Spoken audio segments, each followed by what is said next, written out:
You tune into the Sportscast with Brian, Craig, and Jeff. Give you all the sports news you need. We give you outspoken thoughts about all the headlines. We talk baseball, football, hockey, and more. No matter the topic, we cover it. Get ready for the show and keep it outspoken. Keep it outspoken. We keep it outspoken only on the Sportscast.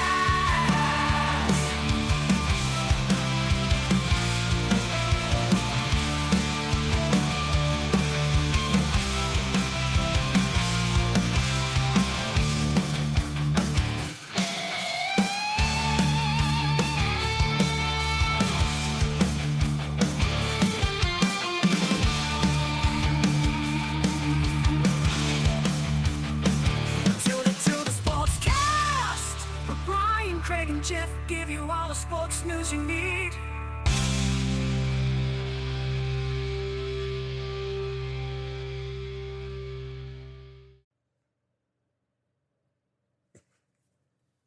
All right, guys, welcome into episode 51 of Watson's Playbook. Guys, we are back. We are back in action. I got my buddy Jeff on the line. How are you doing, buddy? I am doing pretty good. I'm just getting really hyped up for all this E3 news, this video game kind of extravaganza that's about to happen, and been just kind of chilling out. I haven't been working on a new project yet with that guy, so I kind of just been working and coming home and chilling out and trying to kind of just have some kind of downtime sometimes. So, which is fun. And I think, my wife and I are going out of town here and then like this weekend. So we're going to go to Durango and just kind of get away for a little bit and for the holiday. So, but yeah, everything's going pretty good. Nice, man. Nice. And I know we'll get more into that things on when we talk about what's in our locker for this week. This is my first podcast in the new house, so it's awesome. We moved, and more of that to come here in the what's in our locker at the end of the episode here. But I've been doing pretty good. Been running a new route at work and stuff. So we'll get into all that. This spotlight of the week this week is going to focus on the NBA playoffs, Jeff, because they have started, and we've seen some really good games. I actually just watched the second game of the Lakers and Suns as Lakers tied the series 1-1. And we got big blowouts and with Milwaukee last night blowing out the Heat, as that game was not even close. It was like 130-something to like 98. So we're going to jump into that real quick here. So the Mavericks. Let's talk about the Mavericks real quick, Jeff. And so I predicted the Clippers to win in 6. I thought Clippers are the better team on paper. My biggest question mark with the Mavericks is, can other players step up? Because you cannot rely on Porzingis to be healthy. We know Luka's going to show up and do what he does. And I told my buddy last night, the Mavericks win the game 1 in LA. And I said, okay, that's a good win. But I think LA comes back and wins game 2. But I texted my buddy, said, if the Mavericks win game 2, it's done. It's done. Yeah. I think that, and they did. They did last night. They won 127 to 121. Kawhi Leonard had 41 points, Jeff. What else can the man do? He had 30 points before halftime. Paul George's put in a good game. Luka Doncic is a beast, and he can score on anybody. He gets what he wants. It doesn't matter who's guarding him, right? They were like, oh, the second game we're going to be Kawhi Leonard on him. He scored more points. He scored 39 points. Porzingis put in a good game. Tim Hardaway Jr. scored over 20 points. They shot for over 62% from the three-point line. That is insane. When these other guys step up like that, the Mavericks are a very dangerous team. I'm calling it done. I think Mavericks move on. This will be a big win for the series. Now, it's not over yet. But I don't think the Clippers are built for adversity. We saw it last year. They fell apart. There was rumors about team chemistry. Kawhi Leonard getting special treatment, not having to practice. They fired their coach. They bring a new coach in, Tyronn Lue. And I honestly think if they lose this series, I think he's on the hot seat and could be gone before he even really got a chance to get started there. But this team was built to win now, and I just don't know if they got what it takes. So, yeah, I wasn't expecting it. The first game I didn't even watch. I knew it was on. I was like, I'm not gonna invest really until something really happens. So something shakes up and happens, until I'm really invested. So and that's kind of how I was with the Mavericks, even back in the past. So I did watch the game yesterday, and that I was like, this is getting interesting. Now, the one thing, as great as the Mavericks were playing, the one problem was the dang free throw line. It was horrible. And they were saying on the telecast, they were like, if they were making those, they would have been up by 20 points. Yeah. If they made their free throws, it would have been a blowout. Yeah. And so obviously they need to work on that. For sure. And Luka mentioned that. So it's just, if they can, I think going back to Dallas, what is it, 3 games now you have to go on the road? Isn't that, is it 2-3? They got, it's 2-3-2, but since you already won 2 in LA, you have home field court advantage. Of course. So the Clippers have put themselves in such a big hole right now. And I just don't see the way Luka Doncic is built for him to just give up a 2-0 lead. I just don't think it happens. Porzingis has been in the games and he's been playing, but he had a good game last night. The first game, he didn't really contribute that much. But knowing that, when I saw that they won the game without Porzingis playing all that great, other guys stepping up, I said, well, if Porzingis actually shows up like he did in game 2, I think the Clippers are in real trouble. I think they are in trouble, honestly. I think this is a big telltale sign. Luka does not seem afraid of anything at this point. I think that they bested a team that was a little bit broken last time. Luka was hurt, obviously. I mean, he was playing on one leg at one point. And Porzingis was out, obviously. And, it changed the game. Now that this team is healthy, and honestly, down the stretch, they were just like, they were on fire. So down the stretch, they were playing good. And that bleeds into the playoffs. And I think that the Clippers they purposely lost, according to what people are saying, to play the Mavericks. Yep. And that is ridiculous to disrespect that team and go, oh no, we'd rather play them than LA or the Lakers. Sorry. Yeah. But we'd rather play them than the Lakers. And it's just like, that's a disrespect to Luka Doncic. That's a disrespect to the Mavericks team. And the Mavericks, honestly, sweep them for a blatant disrespect like that, where it's like, oh, we'll take them out. It's, I think there's some bad blood after going. You look at last year where when they had Montrezl Harrell was stepping on Luka's ankle unintentional, and they got in some fights, and Porzingis got ejected, and you look at this year, and they basically said, hey guys, we want you. You can't beat us. And now Luka Doncic is showing them, hey, we can beat you, and we're up 2-0. And it could, unless the Mavs completely fall apart, I think it's Church and this team. I do not think they're going to fall apart in Dallas. I think that first game in Dallas is going to be crazy, with dude. With a crowd, it's going to be capacity, nuts. full capacity, Dude, Jeff. It's going to be nuts. You don't have that with LA. No, I don't think they're fully open until June 14th or something like that. Yeah, but not. It's going to be nuts, dude. That's going to be an easy win game. The first game there in Dallas, I think, for the Mavericks. I think they're going to light it up on the grand stage. Luka, the fans are going to be in it. It's just going to be an electric game.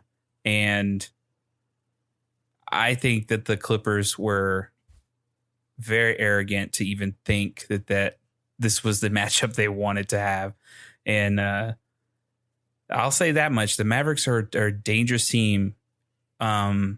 And I think they feel disrespected. And a perfect example of that was yesterday when Tim Hardaway Jr. hit a three, and it was a dagger three, dude.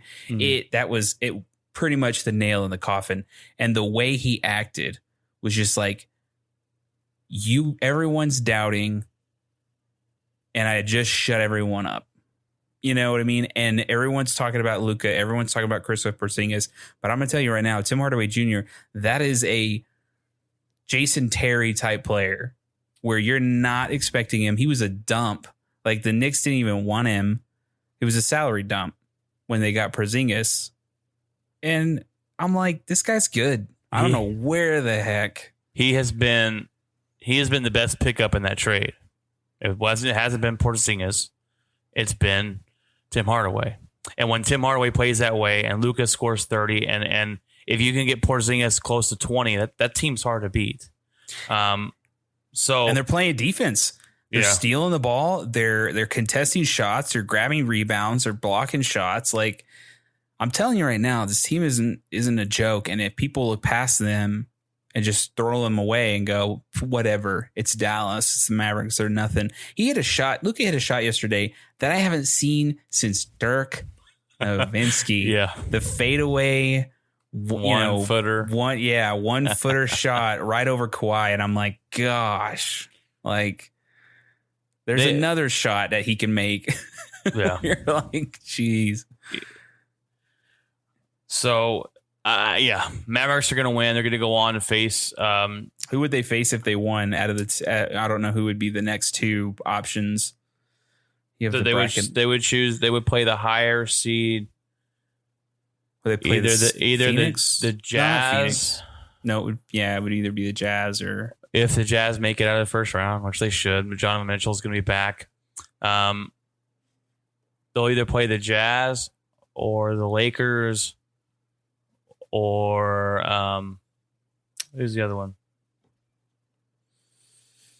The Blazers, maybe. No, Blazers are 6 seed. They're 5th. I'm not sure. I have to look at the bracket to figure that out. That'd be interesting to see. But yeah, we'll see. Moving on is making the playoffs last year was great. For them to be a successful season, they need to move on and actually get some series wins behind them.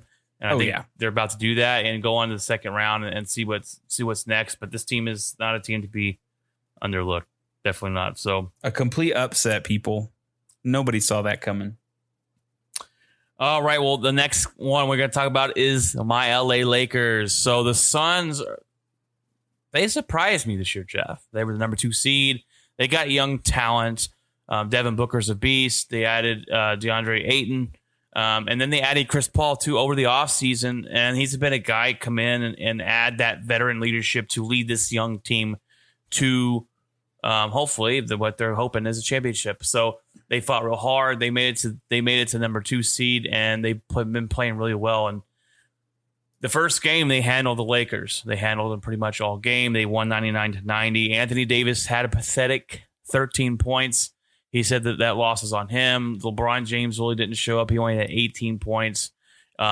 Just all around not very good. So I just got through watching the second game, and it was a really good game. The Lakers led most 90% of the game. The Suns battled back in the end, but the Lakers were able to hold on as they win last night, and then even up to series 1-1, going back to LA. And this is the first time they said starting off the series at a 7th seed is favored over the number 2. After the Suns won the first game, it kind of switched over to them. But this is going to be a tough matchup. I think the Suns with their young players, and Devin Booker's a beast, but the Lakers have size. The Lakers have this. There's no one that matches up really well against our size with the Phoenix Suns. We have I didn't know what's his face. So Anthony Davis is 6. We have 3 6'10" people on our team. All right. And they just don't match up well with Andrew Drummond and Davis.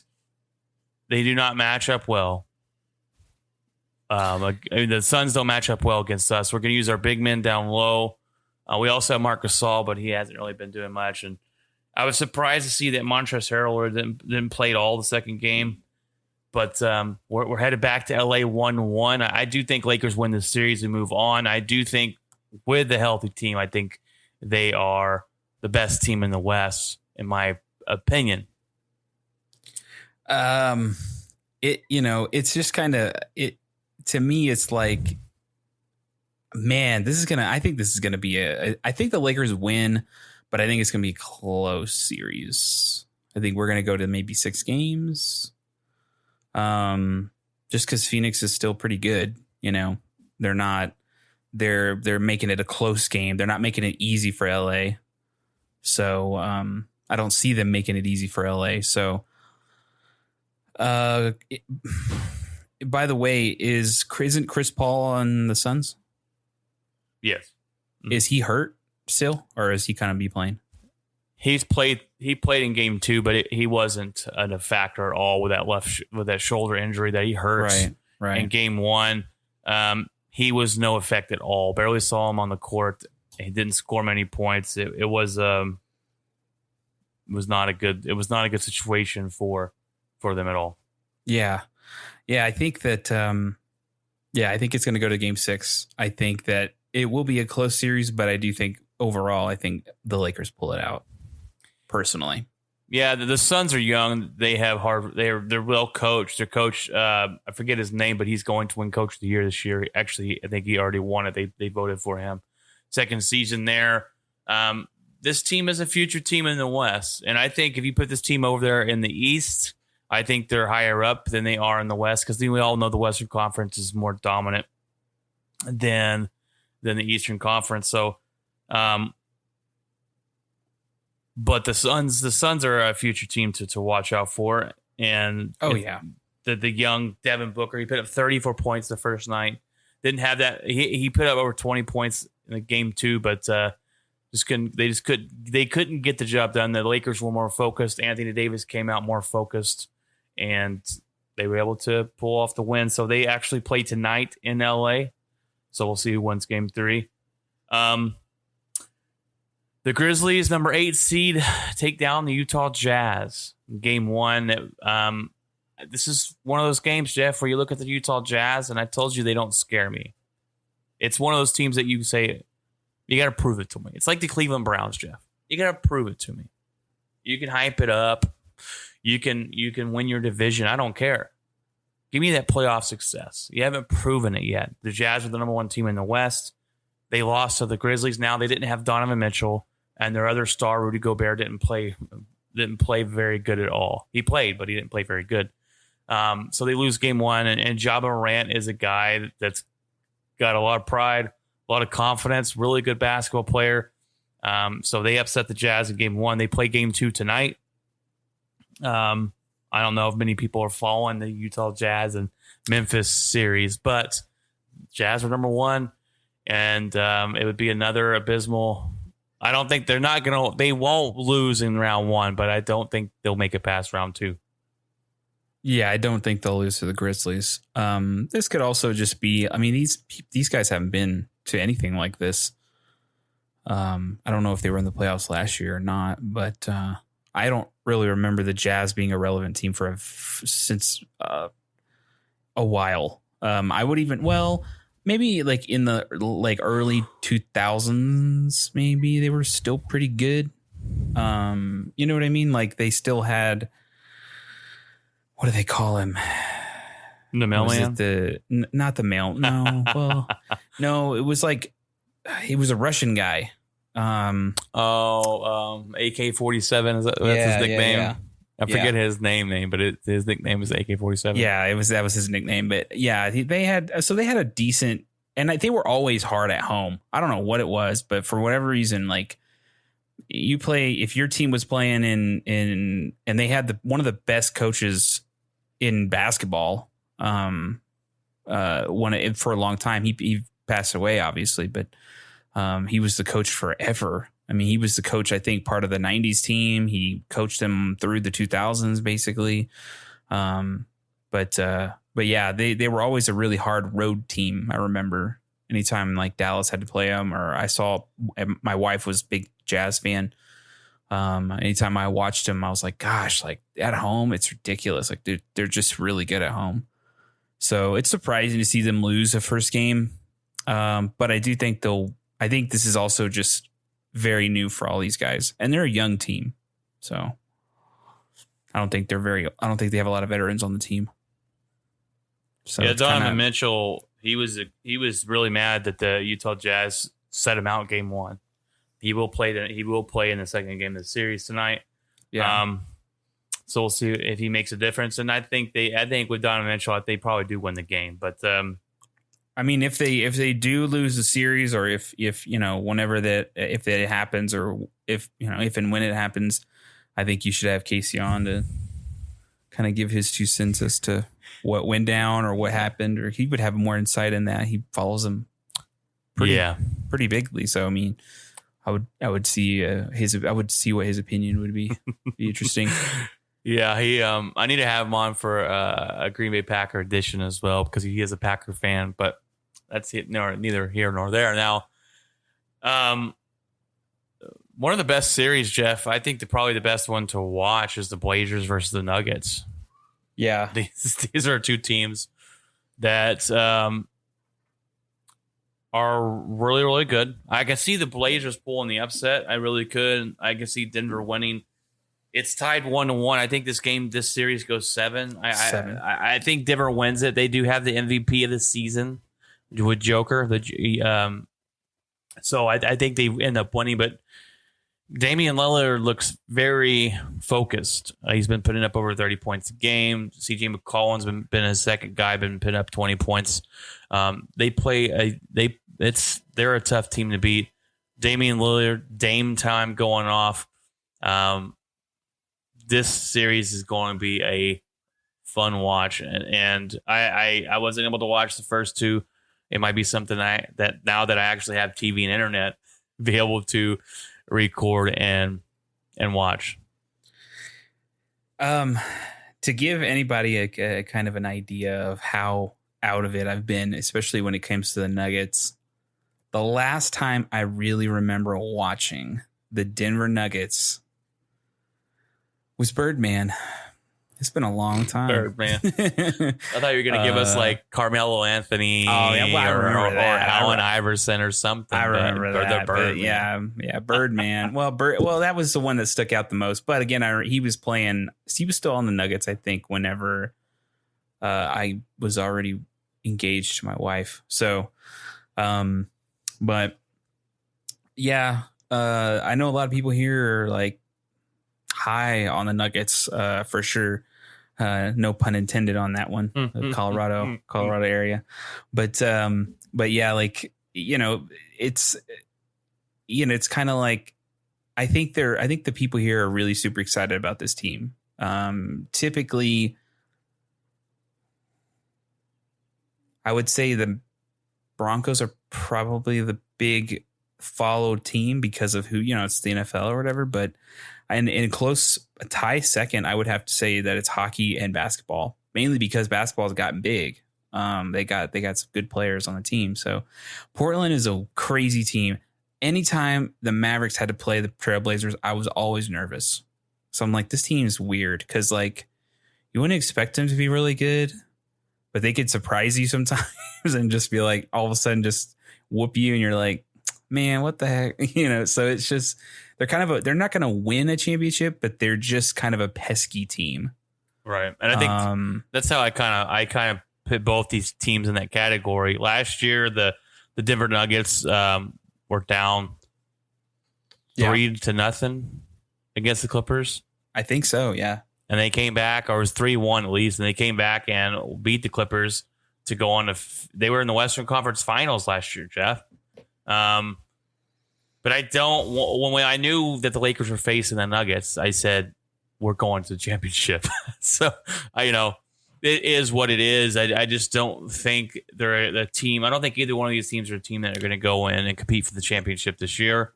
But it's a fun series. Oh, definitely fun series to watch. I really like Damian Lillard.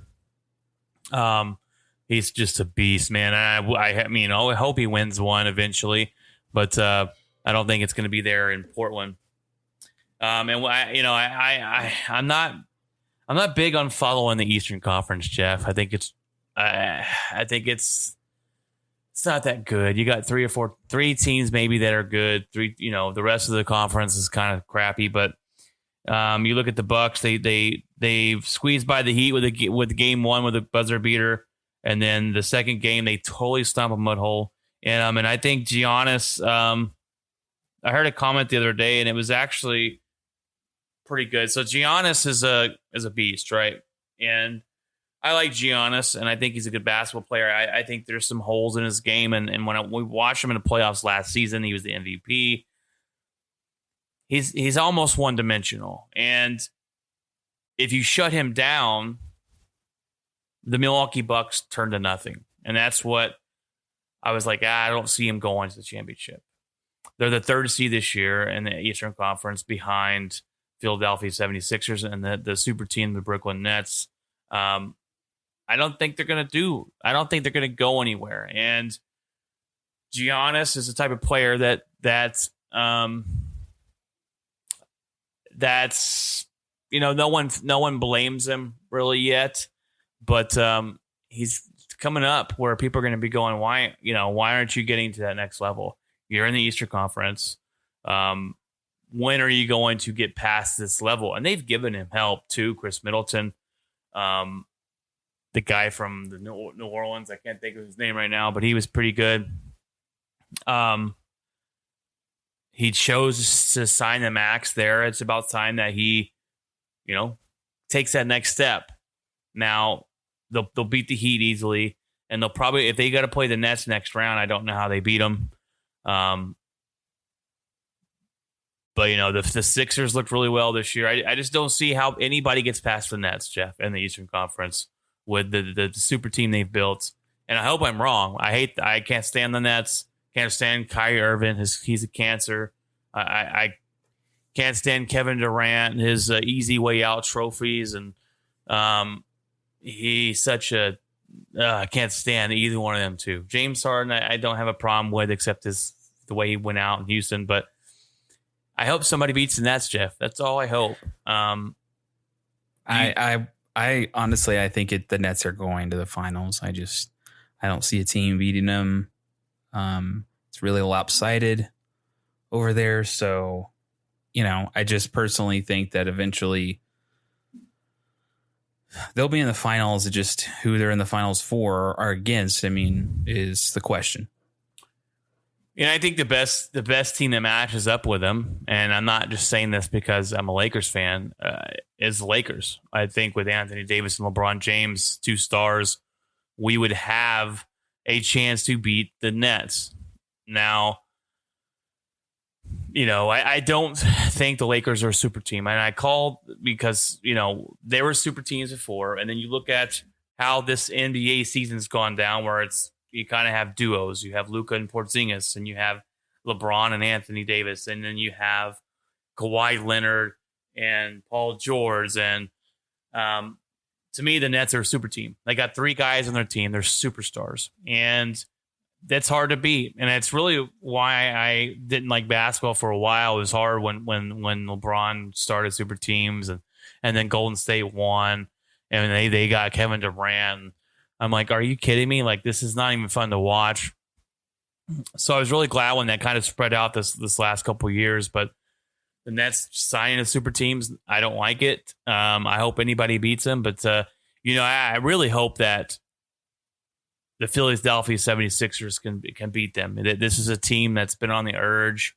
Embiid's a really good player, but it's just kind of that, does he have enough? Does he have enough to get it done? He's been playing lights out. I think he was second in votes for the MVP this year. The 76ers, I think, are a team that has been playing hard. They've been not under the radar, but kind of that same thing of, can they get over this hump? Can they prove us wrong? So I'm hoping they can. I don't know who wins the championship. I'm gonna guess the Nets, but I hope I'm wrong because I can't stand the Nets. Yeah, I just don't. I think it's the Nets are going to the finals. I think a lot of people have already kind of assumed that. It's unfortunate, and it's not what anybody wants, obviously. I wish it could be somebody that could upset them, like Boston or something. I mean, just somebody could just completely challenge them and keep them on their feet, and try something against them, because it just seems like they're going to run away with it, unfortunately. And that's not good for the NBA. It's not good for the viewership, and they've already lost a lot of viewerships. They've lost a lot. The ratings have plummeted. They're talking about trying to do a mid-season tournament and mid-season trophies and money on the line, and they're trying to change things up to get more viewers. And we all, you can have your own opinion on why they lost viewers. I think it's more political than anything else, but so it's not good for the league. And I think the NBA should. I think a lot of sports should have salary caps where this doesn't happen, where teams can just buy players, and then there is. I don't know if there's I think it's a soft salary cap in the NBA, if there is one, that can be manipulated very easily. You can have 3 superstars on your team that you're paying bukus of money.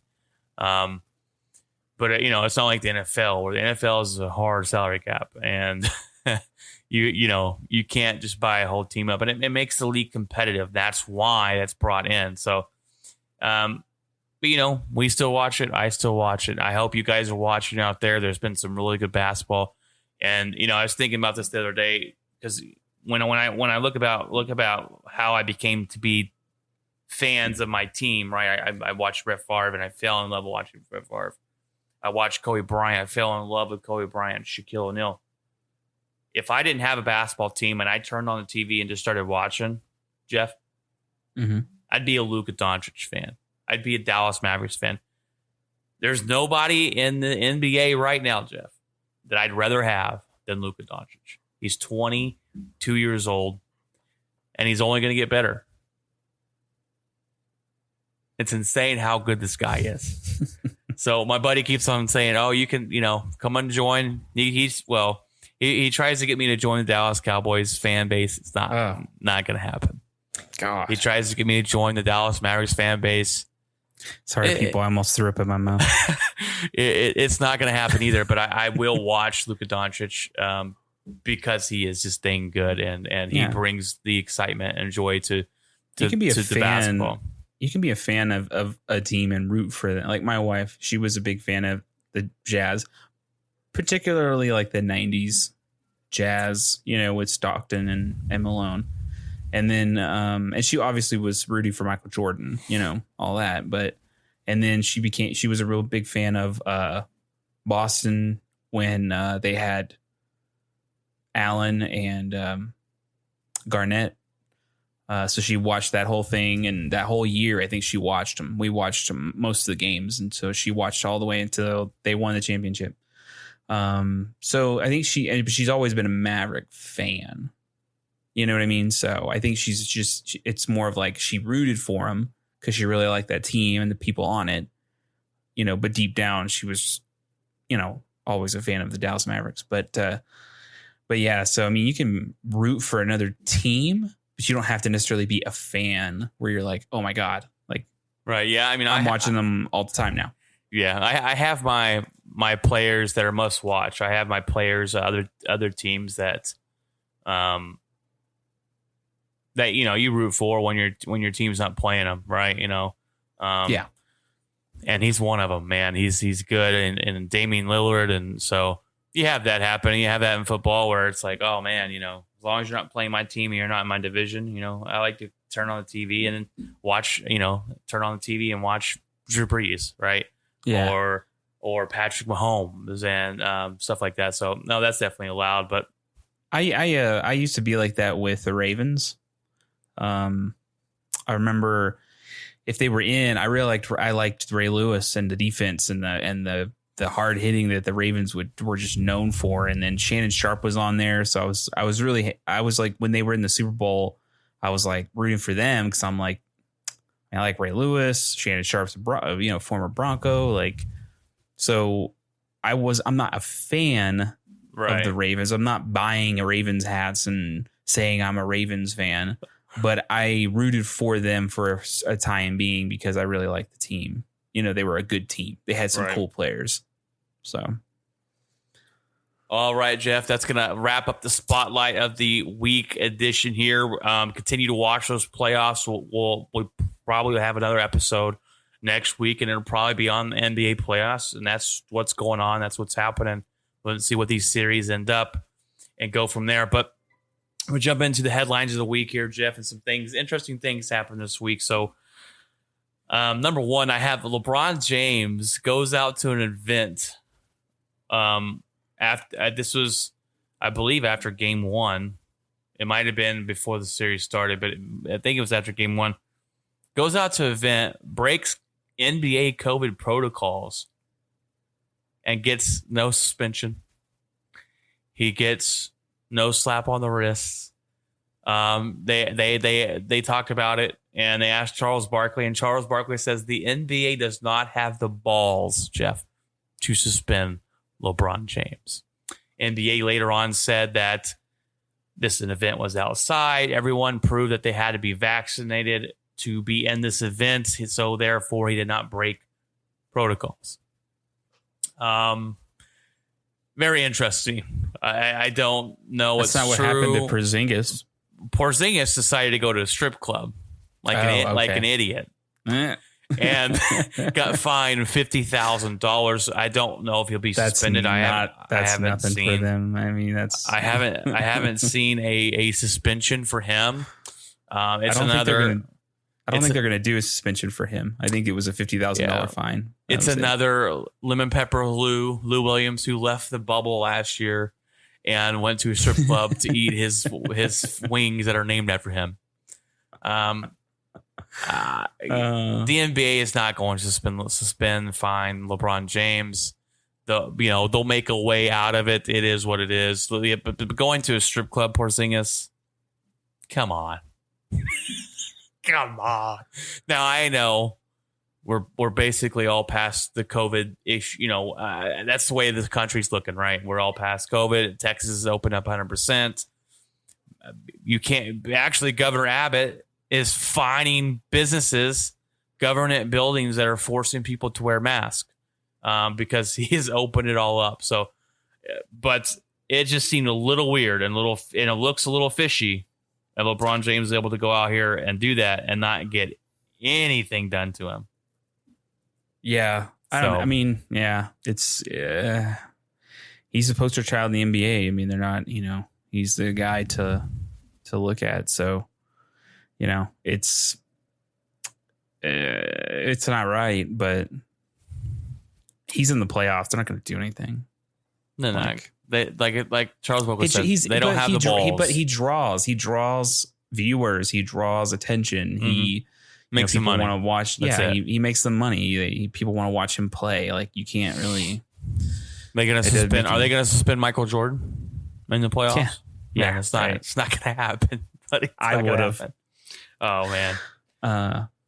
Well, Jeff, the Aaron Rodgers drama continues this week as he joins Kenny Mayne, as Kenny Mayne decides he's hanging it up and retiring. In the very last episode of his show, he had Aaron Rodgers on, and Aaron Rodgers basically said nothing, Jeff. I mean, you want to read between the lines.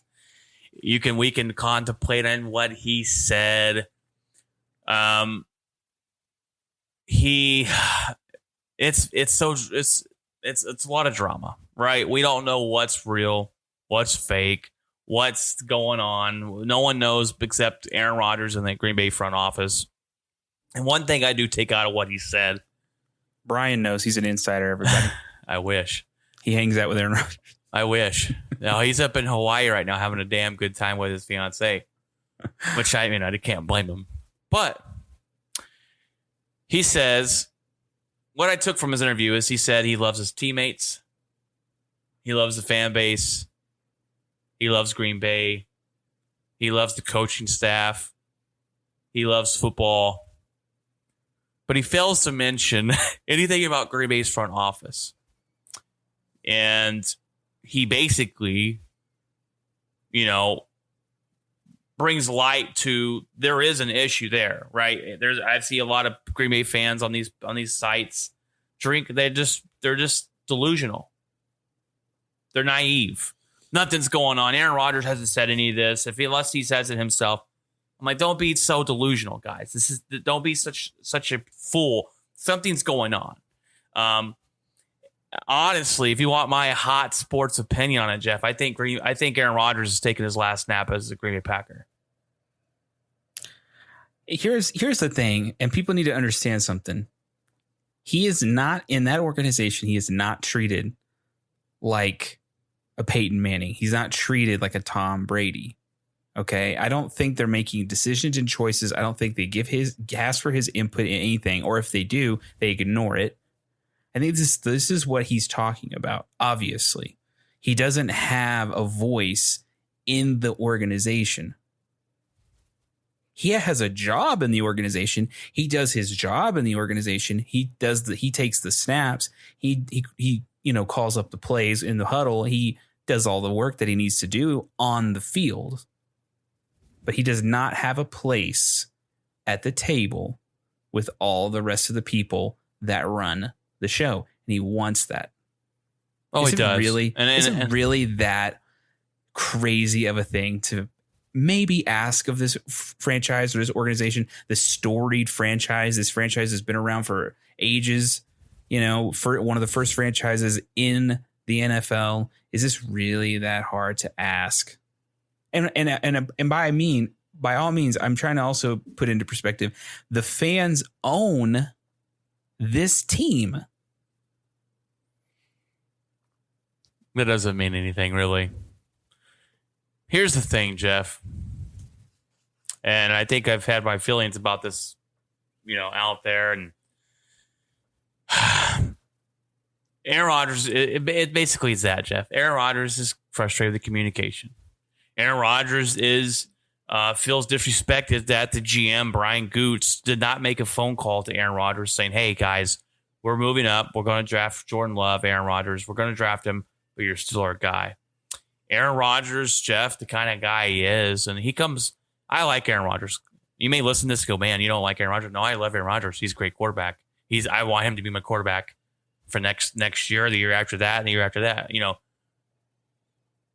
But he's a guy that holds grudges. This is a guy that he cut out his whole family, Jeff. He doesn't talk to his own family. So you bring that up with a GM that he feels that what disrespected him, that didn't make a phone call. Kirk Cousins, Jeff, got a phone call, said, hey, we're drafting a quarterback in the 3rd round. You're still our starter. I'm just giving you a heads up. They couldn't call, Brian Goot couldn't call Aaron Rodgers. That is an issue. I understand that part of it. Brian Goot, to me, has been a great GM. I do not want to lose him, and we won't lose him. If it comes down between Aaron Rodgers and Brian Goot, then it's Brian Goot in Green Bay's. With Green Bay, they're not firing their GM. I do think Aaron Rodgers has earned that respect of having his voice heard at the table. There are certain guys that earn that respect: Peyton Manning, Tom Brady, Drew Brees, Aaron Rodgers. I even think Russell Wilson probably. Russell Wilson, Patrick Mahomes, all these things. But there's so many stories that have come out saying that Aaron Rodgers has asked players during last season about joining up with other teams, joining up on another team and trying to win it. I think it's that, he saw Tom Brady go to the Bucs and win a Super Bowl, being traded somewhere where everyone kind of joined him and they won a Super Bowl. I think he wants to do that. I'm just sick of this. I'm sick of the drama. I want either, are you going to show up or not? If not, I'm ready to move on to Jordan Love. And who knows? Jordan Love might be great.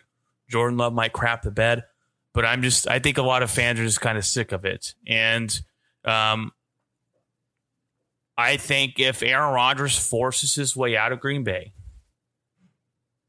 I think he will be more hated than Brett Favre was. And Brett Favre was hated for going to Minnesota. Oh, yeah. He got booed when he came back. Yeah. And I think Aaron Rodgers will be booed even more. And I think it'll take a long time to mend those fences.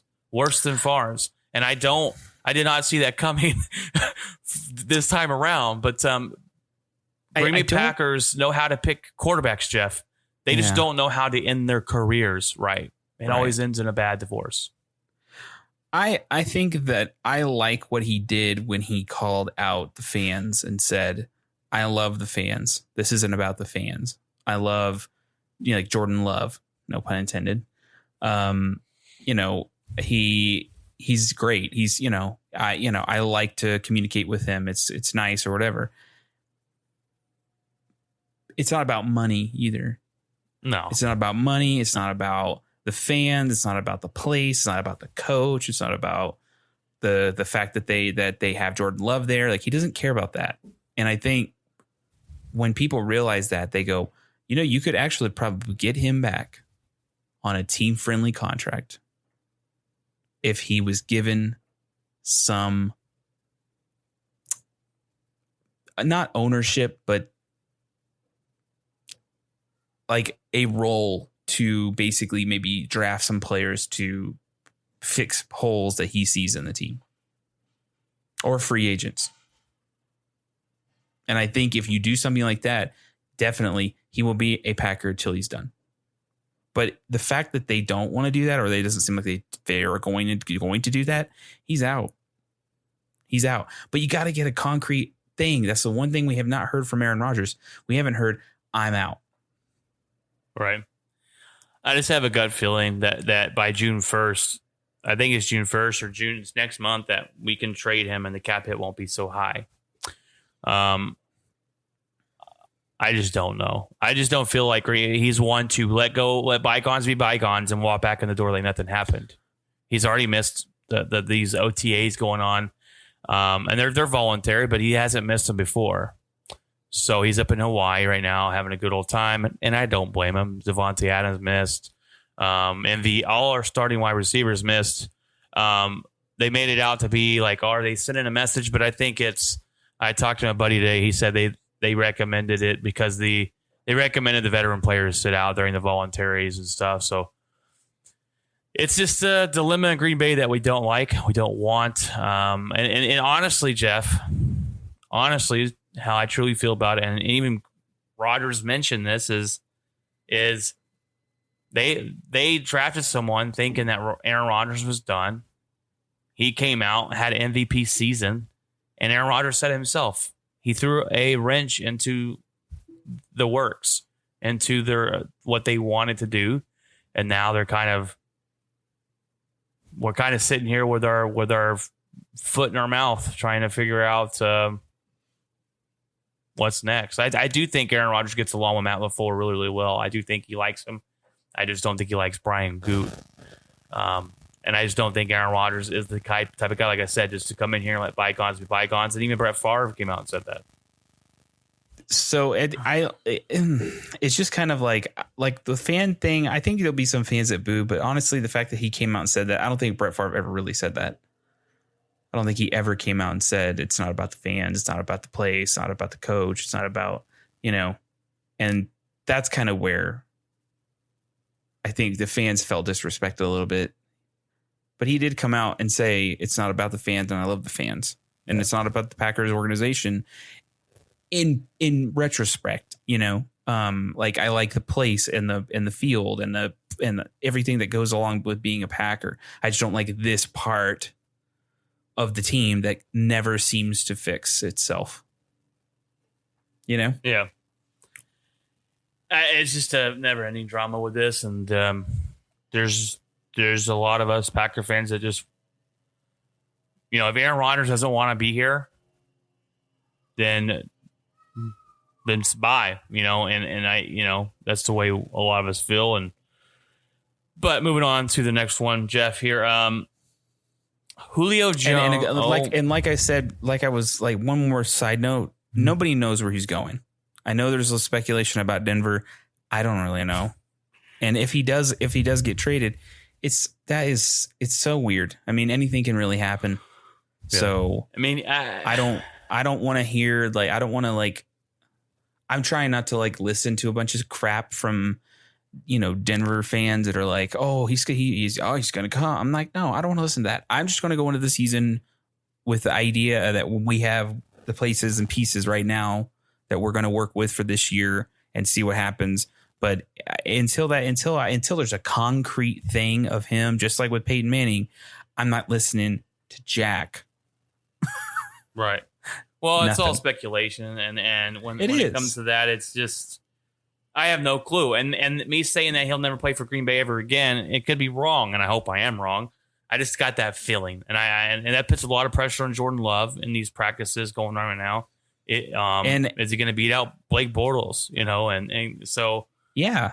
We'll see. I mean, there's like, we'll is there rumors that Blake Bortles is actually playing because they're in the mandatory, or not mandatory, but they're in the voluntary OTAs, correct? Correct. Yeah. Okay. So there's somebody, I don't know if it was a news article or something, but they said that Blake Bortles was out playing Love. And I was like, oh my, and a lot of people made a big deal about it. I'm like, dude, he has not played in an NFL game.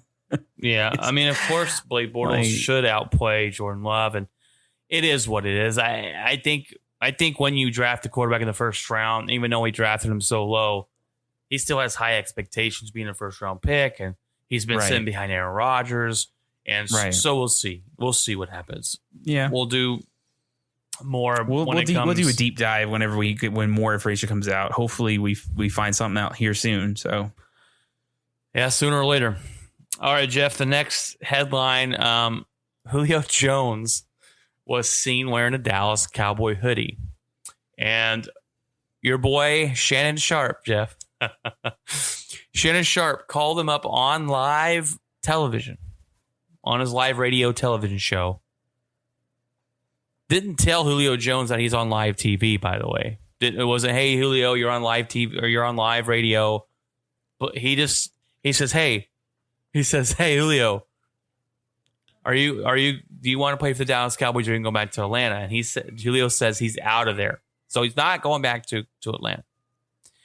And then he says, well, if you want to win, you don't go to the Dallas Cowboys. Shannon Sharp said that. And Julio Jones goes, oh, I already know that. Like, I'm not going to Dallas. So they're talking about some radio laws that Shannon Sharp broke by not telling him that he's on live radio. And I don't know, but there was very interesting comments from Julio Jones. Shannon Sharp's kind of crazy, but he's a good crazy. I like him. I don't know about his sports opinions. I like him as a football player, but Julio Jones, everyone's like, well, Green Bay should go get him and prove to Aaron Rodgers that they want to win. We don't have the cap space, guys. Julio Jones is going to get paid $21 million this year. The Atlanta Falcons want a first-round pick. No one's going to send a first-round pick over there for an injured old wide receiver. Maybe a second, maybe a third. They'll probably only get a third or a fourth pick for him. New England, he says he's going to KC. I could see that. He said he wants. I could see him going to KC. He said he wants to play for New England with Cam Newton, which I don't know why he would want to go play with Cam because Cam is garbage. Or Tennessee Titans. Now I could see that one. Derrick Henry and him were that's kind of the picture was with Derrick Henry working out in Texas. He was wearing a Dallas Cowboy sweatshirt on, and I could see it working out in Tennessee. Ryan Tannehill needs more weapons. With Derrick Henry there, it would open up for more for Julio Jones. They have Brown there, who's a really good wide receiver, A.J. Brown, and I think it would work really well in Tennessee, but we do know this. He's not going back to Atlanta. Atlanta has to move him, mainly because of money dump. Atlanta Falcons do not have enough money to sign the free agents or sign the draft picks they just drafted, Jeff. Julio Jones will be gone. Where will he be? I don't know. I'm hoping Tennessee. Heck, I'm hoping on Green Bay. I'm hoping if we pull it out of our butts, but that's just not going to happen. And I don't think Julio Jones he's not a number one anymore. In my opinion, he's more of a number two. So I think he would fit well there in Tennessee. But there's just speculation kind of going on about what. I don't think he'll be in Dallas. No, he's already said he's not. Yeah, I don't think that's the case. There's a lot of Cowboy fans amongst athletes because I guess they watched them as a kid. Is Julio Jones from Texas, by the way? Is he born there? I have no idea. That may be another reason why he's wearing that. There's actual players who grew up watching the team. For example, Von Miller. So, and look where he plays. So it's just kind of like, man, it's kind of weird. I could even see him going to like San Francisco. Why could I see that happen? That was another one that they talked about. Yeah. About him going back to Kyle Shanahan's offense that he ran with when they went to the Super Bowl. And I could see that. That seems like a good fit. New quarterback. Possibly new quarterback. Yeah, we don't know yet. We don't know, but a scheme, coach you like, that would be interesting. That actually is more compelling to me. I think him going to San Francisco would seem interesting to me. I had a thought today, Jeff, and it's kind of off the wall thought, and it goes back to Aaron Rodgers and the 49ers. And there was a rumor that the 49ers tried to make a trade for Aaron Rodgers before. I thought, what if Green Bay's already agreed to send Aaron Rodgers to the 49ers, but they couldn't do it before the draft because it would have capped us with $38 million. It would hit us with a $38 million cap hit. What if they told the 49ers to draft Trey Lance? And we'll trade you Aaron Rodgers after June 1st. So they trade Aaron Rodgers. We get Trey Lance as our starting quarterback. And maybe one more player. I don't know. That was just off the walls thought I had in my head today, which would be amazing, but I doubt it. No, yeah, me too. But it was pretty crazy. But I it's interesting to see him there in Dallas. Hell no, Dallas Cowboy fans, you should dream on. That's not going to happen. Let me tell you what, Jeff. If the Dallas Cowboys go out and but they go out and sign Julio Jones, someone needs to slap Jerry Jones in the face. Okay. They don't need any more wide receivers. Your wide receiver group is not your problem. If you have an extra $21 million to spend this year, spend it on your defense, Jeff. You don't go. Julio Jones. Where are you going to put him? Where are you going? They're going to have a high powered offense. Okay, they're going to be scoring 50 points a game. Points a game. They're going to, their defense is going to give up 60. So that's where it doesn't match up very well. Exactly. Exactly. But and Jeff, we don't talk golf very much on this podcast. But my last and final headline of the week is Phil Mickelson defeats Father Time this last weekend and the field at the PGA Championship as he's the oldest to win a major event at the age of 50. He's almost actually 51. I don't talk golf. I don't really care for golf. But what Phil Mickelson did playing against in the majors, the PGA Championship is the top golfers in the world. It's not just a little bitty tournament or whatever. So what he was able to do at the age of 50 is pretty spectacular, and that's a 6th major win. So kudos to Phil Mickelson. He's always a guy that, if you're looking at the boards, always look for his name because he's a guy that I know. Other than Bryson DeChambeau and Tiger Woods, I don't follow a lot of golf really, but Tiger Woods' situation, his life story in general is more popular to me than golf. Just his. I only follow Gilmore Happy, so yes. Shooter McGavin, the top Shooter golfers.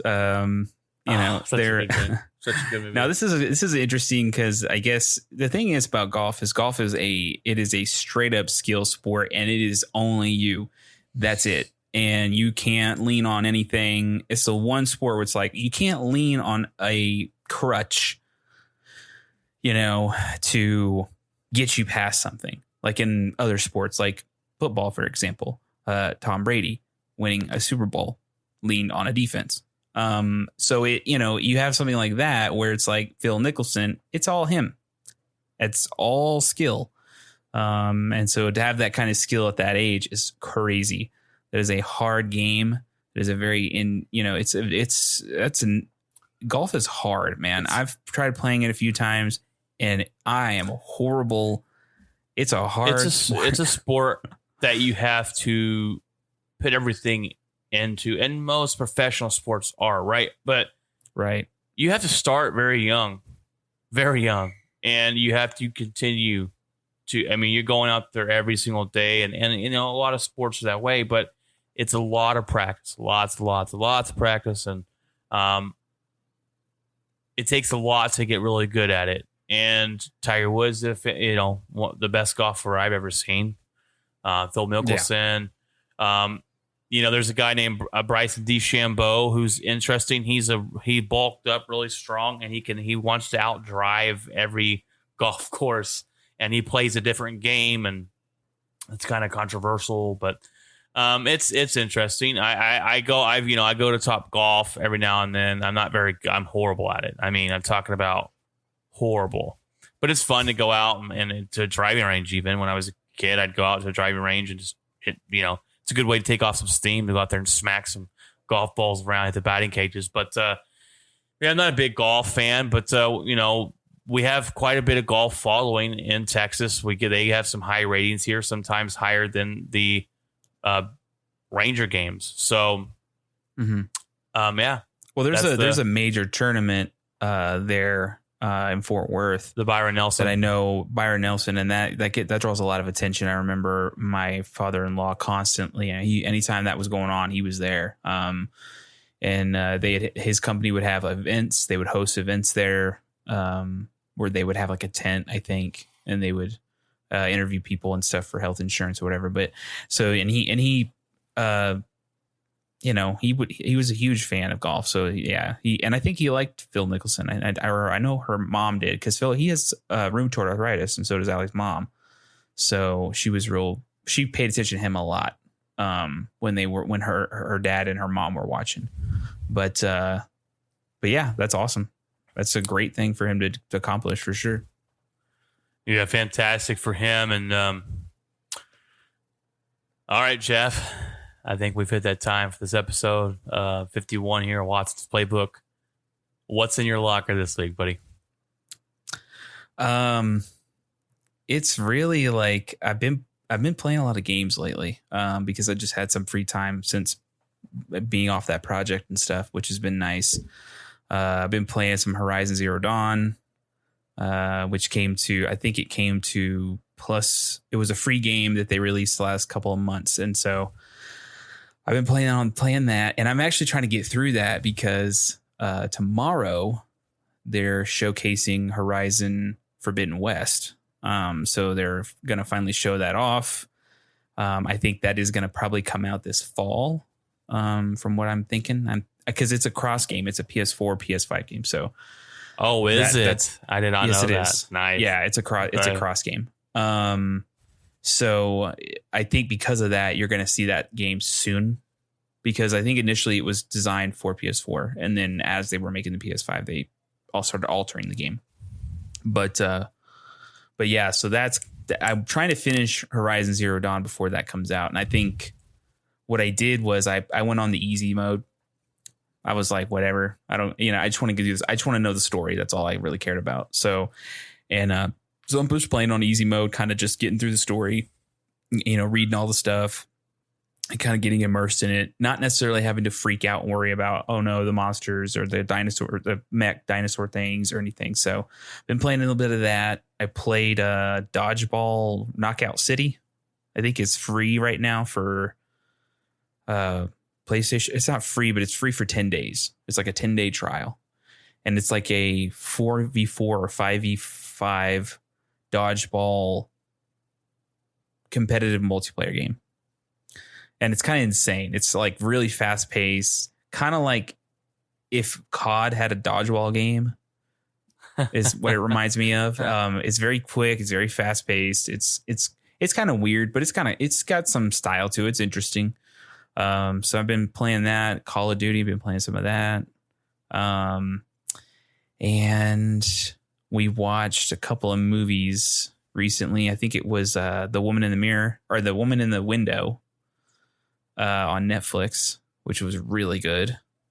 And then we watched that Angelina Jolie movie on HBO Max that was about a fire. She's a fire ranger, I think. Oh, yeah. And it's like a thriller or something. That was pretty cool. Just because you don't see many movies that kind of are based in the wilderness like that and fight, with the forest fires and stuff. So that was pretty cool. And I hadn't seen her in a movie in a long time. And but yeah, other than that, just been kind of watching the Yankees a little bit, break some history. No hitter in Texas. I mean, the pitching staff has been so good.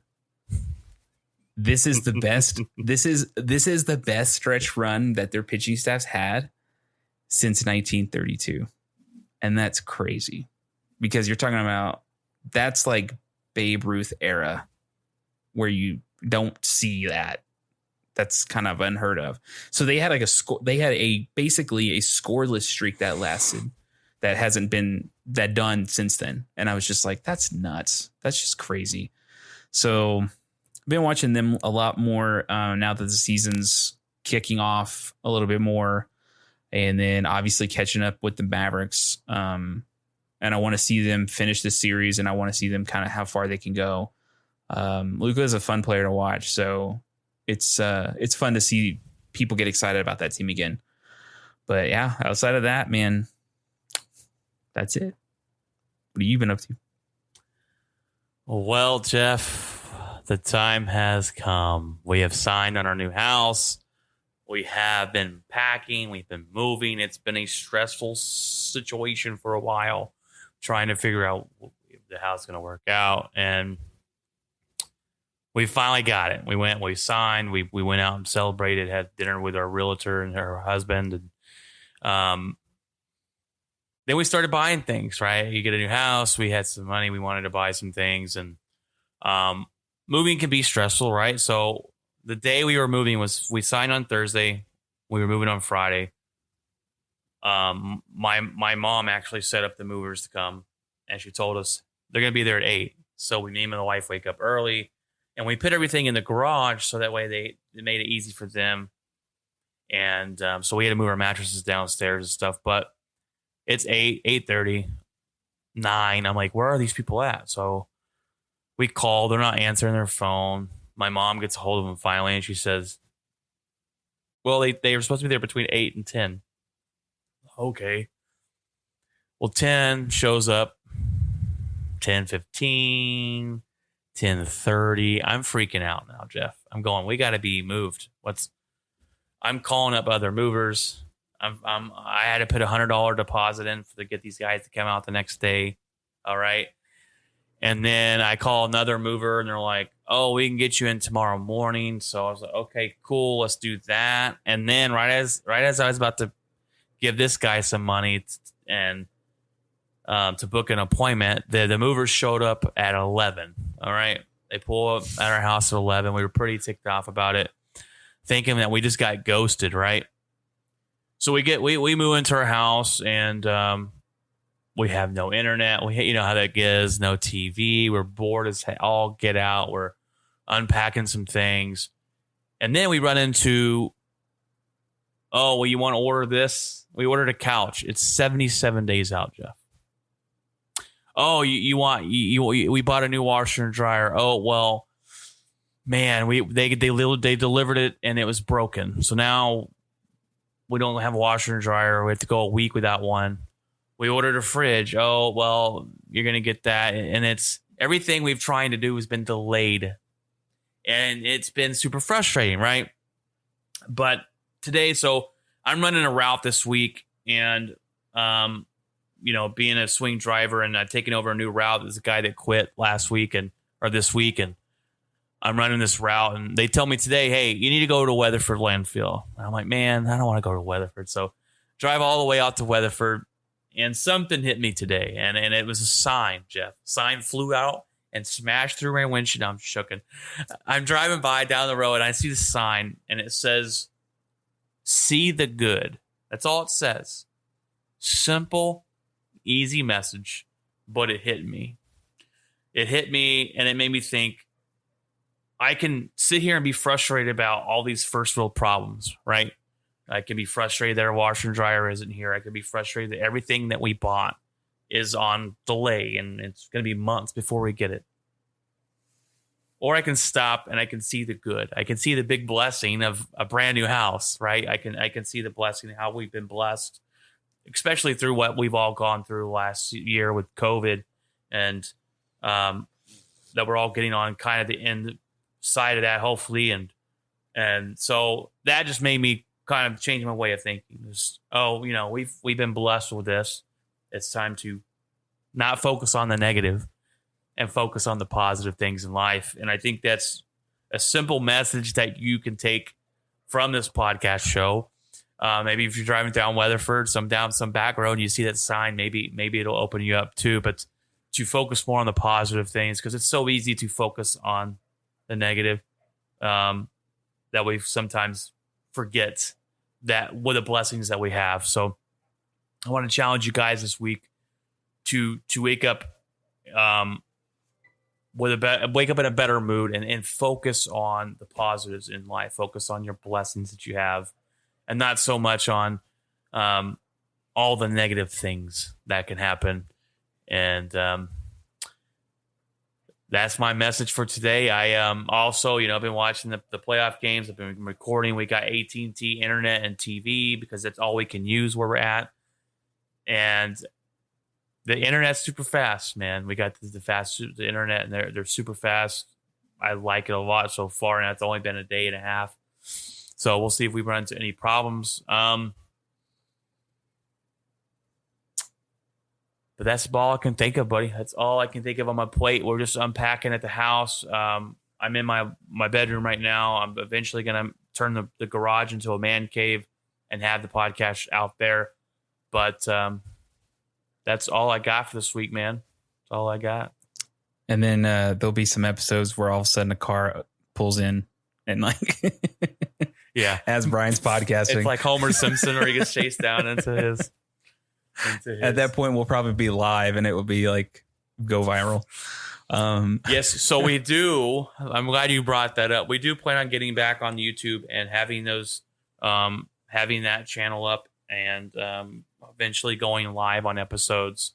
Eventually, I think we're gonna do some kind of test. We're gonna have to do a test because I think I know how to do it, but we're gonna have to test it. Test it out, of course. Yeah, no big deal. I'm gonna hopefully get a computer sometime soon here. I've been actually, since this is a brand new build, we've been having issues with people finding our house. And that's been another frustrating thing is you can't Google our house. It doesn't pull up. So I ordered something off of Amazon, something stupid, but it was cheap. If it showed up, cool. If it didn't, I want to test it out. So it actually showed up. It was one of those things that cuts off the top of your cans so you can drink, without having, it's something, like I said, something stupid. Okay. Yeah. And it didn't work at all. It did not work at all. It left metal shards in my Dr. Pepper. It only cut the can halfway. I threw them away. Brian's bleeding eternally, everybody. Yes. So I got internal. For whatever reason, he's like fainting right now. I got internal bleeding. I look pale as a ghost.